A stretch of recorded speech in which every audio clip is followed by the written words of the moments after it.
You're listening to the Screaming Pods Network.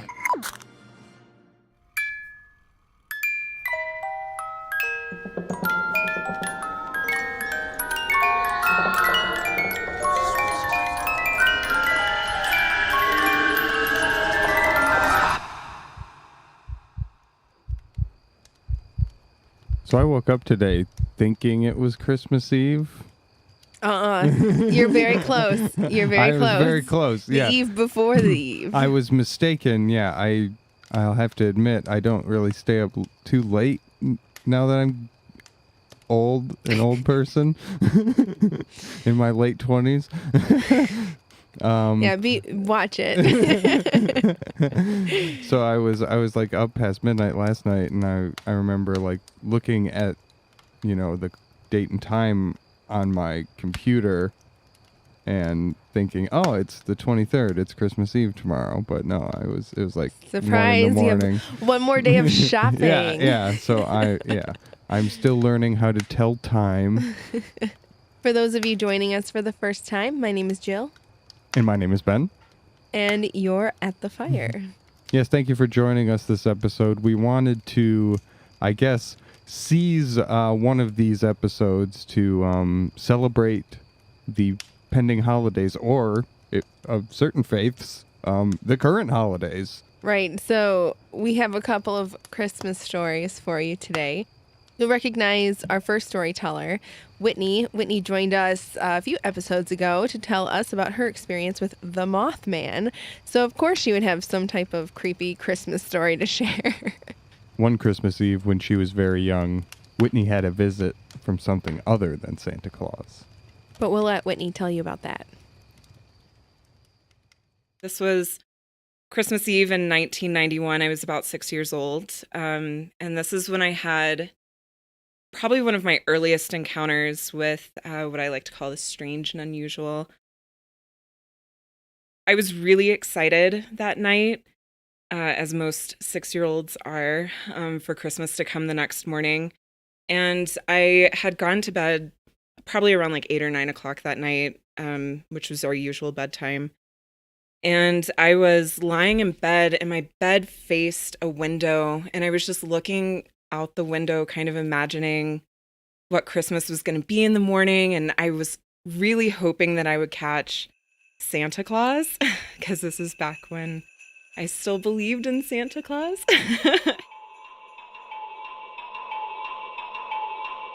So I'm staring out at the sky and just, awake.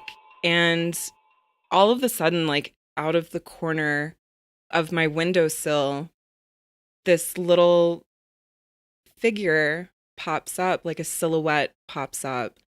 And it really startled me. It was just the shadow, kind of like an outline of this figure, and it had pointy ears. And I know that I was staring at it, trying to wrap my head around what this could have been, and just to kind of go back. I was on a second story, floor, and so there's no way that anything could have, just popped up from my window to say hi. So I kind of brushed it off. I'm like, all right, well, this is probably just some weird shadow, that I'm seeing. And all of a sudden, eyes opened, and they were these glowing, like, white eyes. And it scared me so bad, I shot straight up in bed, and I was like, oh my gosh. And I jumped up, and it darted like right below the windowsill. And I got up and I ran over to the window, and I was looking out the window, and I'm like, that was an elf. It was a Christmas elf. Like, that's what I saw. And I was so convinced that this was one of Santa's elves. And I was just like really excited about it, but it was late. So I decided to just kind of wait, to tell my parents in the morning. And so the next morning, of course, I told my mom, and I was like, Mom, I saw an elf last night. I saw an elf. And she's like, yeah, right. And just kind of dismissed it.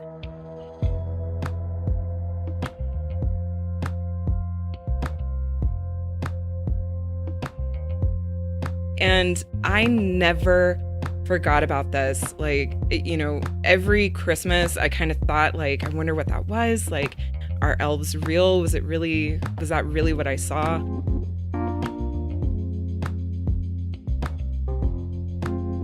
A couple of years ago, I had a friend of mine who is involved in paranormal investigations, and she does a lot of metaphysical stuff. And she was doing a meditation for shadow work, which, without getting too deep into that, it's basically where you just kind of explore the darker sides of yourself and become comfortable with that and recognize those parts of yourself.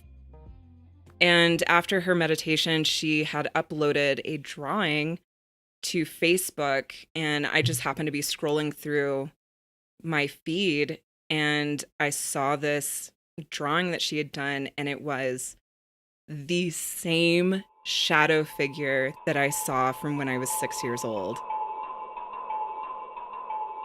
I called her and I was just like, "What is this that you just uploaded?" And she was like, "Oh yeah, I saw this while I was meditating." And I was like, "Do you have any other information about it?" "No, nothing. I just happened to see it and I felt like I needed to draw it, and share." I remember like looking at it and thinking like, okay, this is an elf. It's just here. And it's like, it's just come to my window and look in my window. And then it occurred to me like, oh my gosh, how is it up this high? And then I thought, well, it must be hanging onto the edge of the window, because I could see the shoulders, the neck, the head, the ears, but I couldn't see anything below that. And I mean, it definitely was small. It was like my sized, a child sized in the window.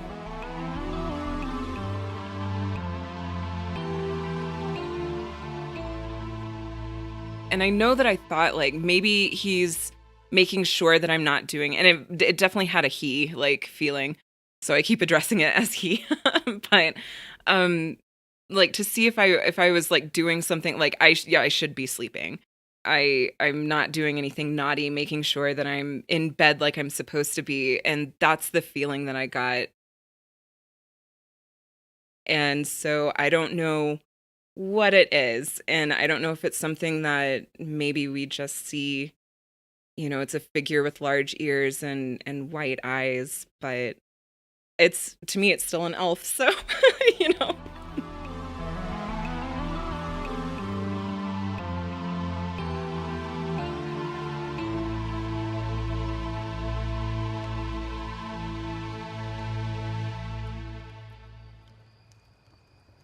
I'll tell you what that was, Whitney. That was fucking scary.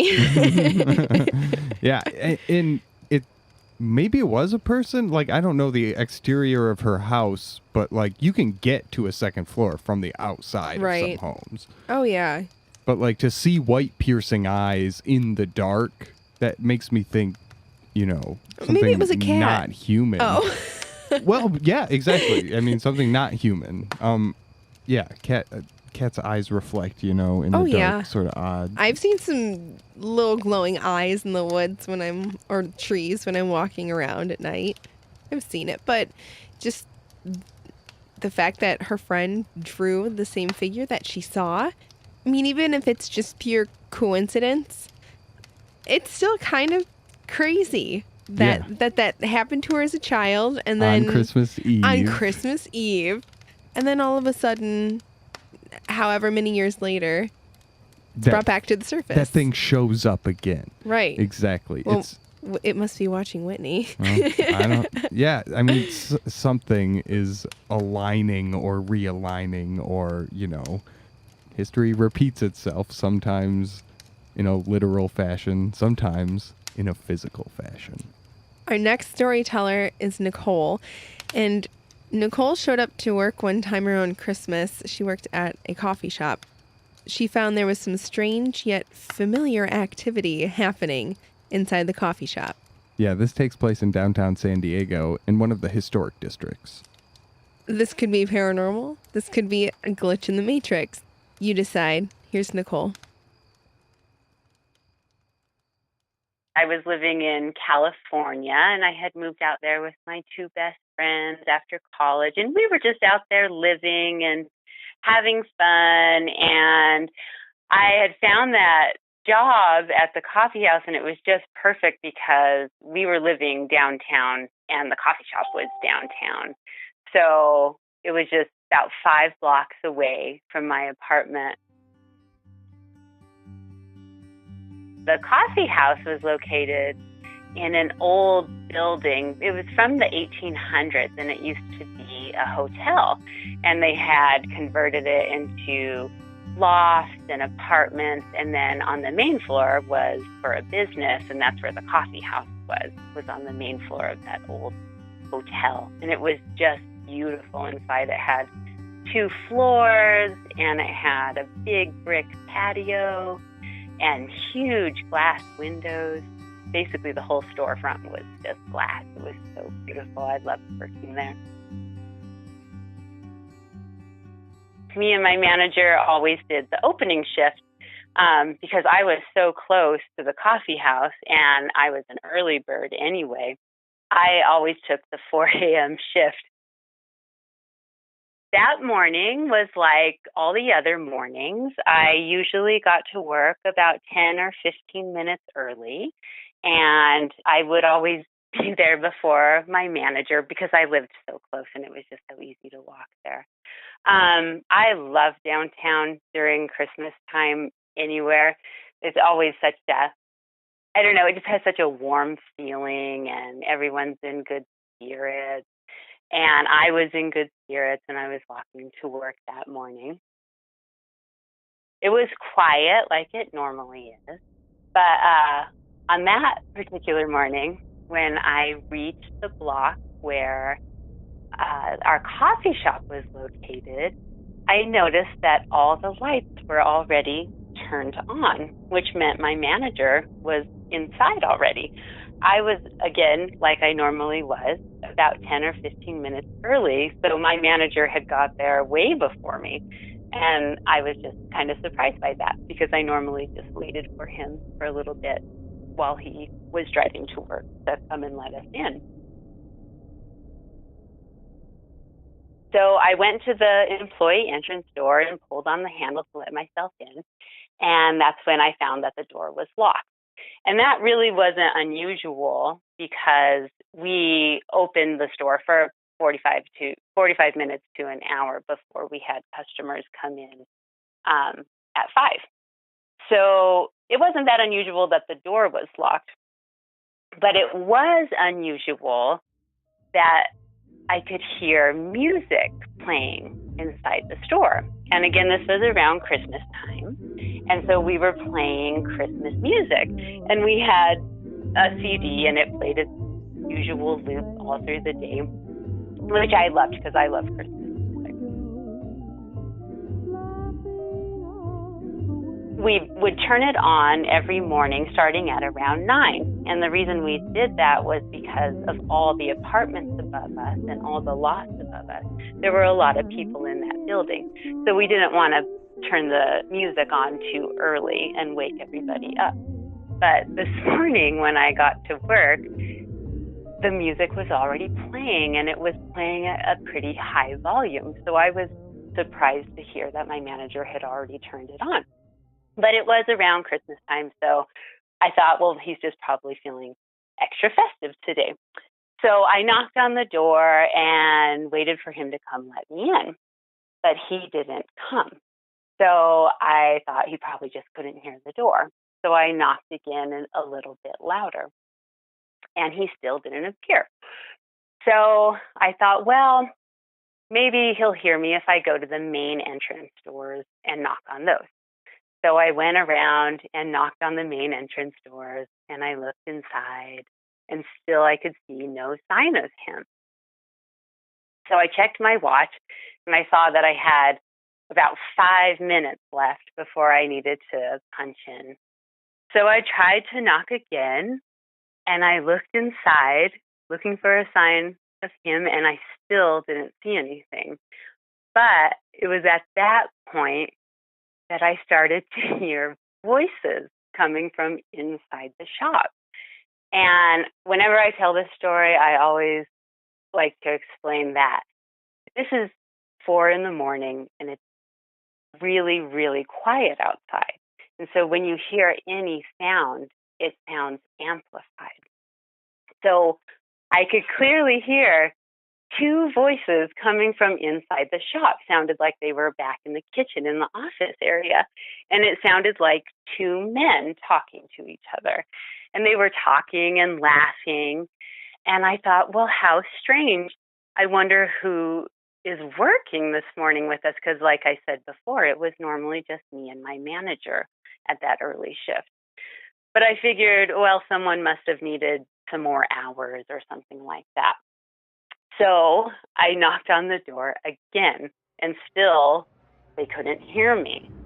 And in addition to the music playing and the men talking and laughing, I started to hear the sound of the sprayer in our 3-compartment sink in the kitchen going on and off. So I was hearing the sprayer, and then I started hearing the sound of dishes, like cups and plates clanging around as if someone was washing dishes. So now I was really confused because we hadn't even opened the store yet, so there would be no dishes to wash. And these things just weren't adding up. So I was wondering what they were doing back in the kitchen, but I didn't have a lot of time to think deeply about it. I was mainly concerned with being late for work and having to punch in late. So what I decided to do was just call my manager's phone. I thought, if he can't hear the door, surely he can hear his phone. So I dialed his number, and it rang, and he didn't answer, which really wasn't too strange because this was back in the day when cell phones were just starting to be kind of a common thing, but they weren't attached to you all the time. Like it wasn't a big deal if you didn't have your phone on you. So I decided to call the store directly, and I dialed our shop's number, and I'm standing outside of the doors, and I hear the phones inside the store start ringing, and we had 2 phones in there. We had one up by the registers and then one in the back in the office in the kitchen. And I could hear both phones ringing through the music and all the commotion in the back. And it rang, and it rang, and it rang, and nobody answered. So I hung up, and I was getting really irritated at this time because now I was late for work. So I dialed the number again, and I thought, oh, I'm so annoyed with them because they're making so much noise that they can't even hear the phone ringing. And as I'm standing there in front of the door, getting very irritated at this point, listening to the phone ring, I see a pair of headlights reflecting in the glass, pulling up behind me. And I turn around just out of instinct to see who it was. I turn around and I see my manager. He jumps out of the car and he's getting his keys and he's saying, oh, I'm so sorry that I'm late. I tried to get here as fast as I could. And he's coming up to the door and he goes, I can tell you're mad at me. I'm really sorry. And he puts his key in the lock, and I turn around, and all the lights are off in the coffee house. There's not a single light that is on. And there's no more music. I can't hear the men anymore talking and laughing. And obviously the phone's not ringing because I hung up my cell phone. And he opens the door and it's just completely silent and completely dark. And he says, I'm going to be at work tomorrow early and I'll just shock you. And I thought it was so funny because I couldn't be more shocked than I was at that moment. It kind of took my breath away to see the coffee house completely silent, whereas just seconds before it was full of activity and lights and music, and then just nothing.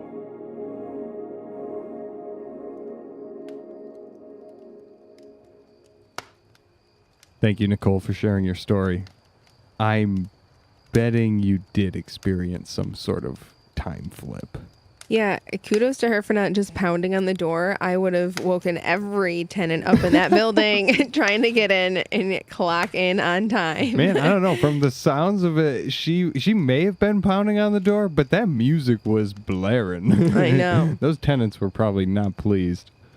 Yeah, Maybe they were used to it. It's the risk you run when you're in an apartment.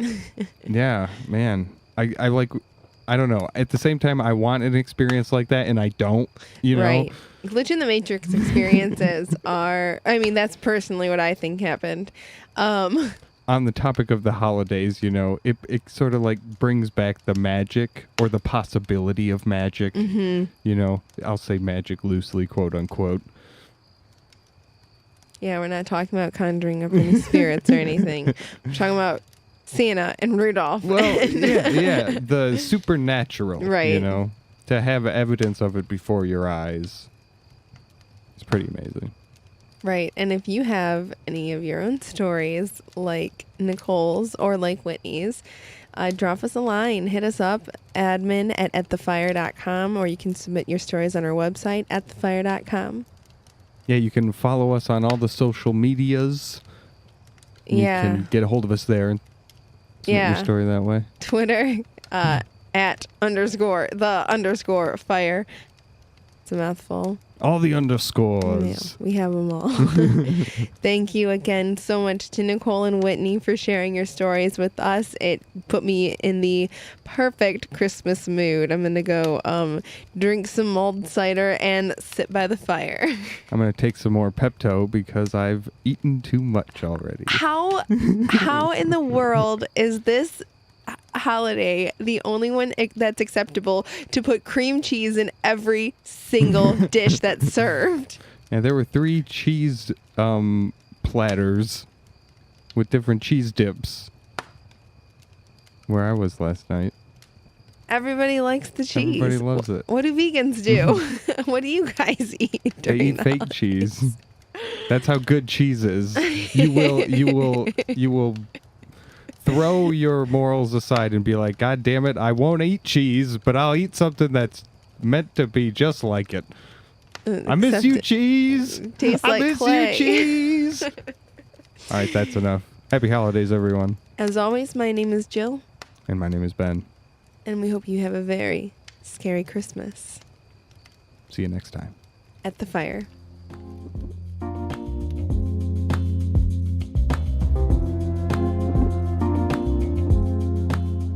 The music and sounds this episode were made possible by the following artists: Mystery Mammal, Blue Dot Sessions, Jason Shaw, The Super Fools, Lee Rosevear, Soundstack, Clank Beald, Kyles, Acclivity, and ND Hedger. You can find their music and more on freemusicarchive.org and freesound.org.